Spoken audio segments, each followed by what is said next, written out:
Let's do another fill. And with this one, we can do, it's been a minute since I've done this. Let's do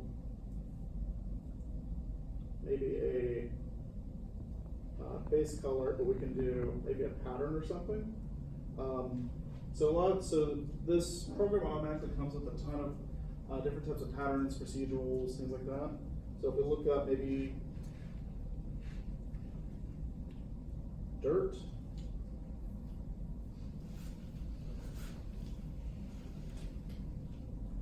maybe we can do a dirt pass on him, and then we can tell that to maybe multiply down onto the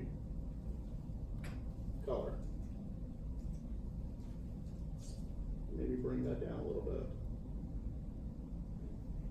We can also do masking with these layers.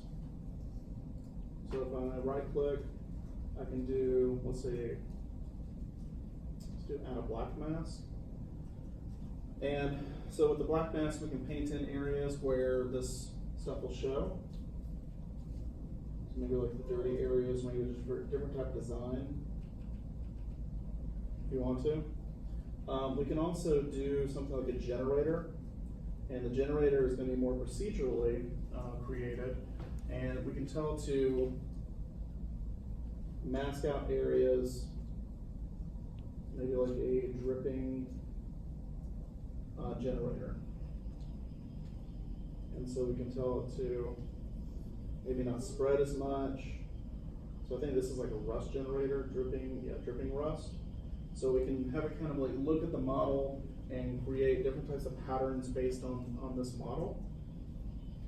Something I did forget to do, but I do need to do, is we can create essentially world directional maps, so that when we do things like water dripping, or so like there's like mold or something like that, we can have it reacting in a direction that makes more sense rather than it kind of happening all over a model. So when I say with that, it's like if you ever have water damage like on a wall, it's going to be dripping like down the wall, right? So with this model, the model doesn't necessarily know which direction like up and down is, and so we can create a map that will tell the procedurals which way to go. So let me grab that real quick.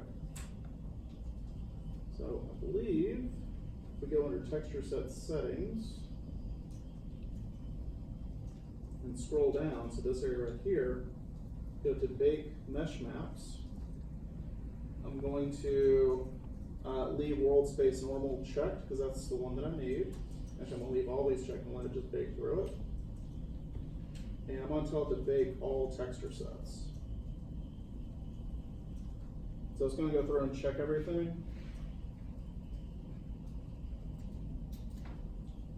And it creates a maps for them.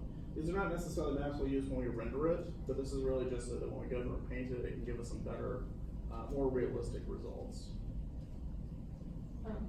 When this is done, can you go back to big mesh maps? And show you where it is? Yeah, show me when that pop-up window comes up, what you select. Yeah.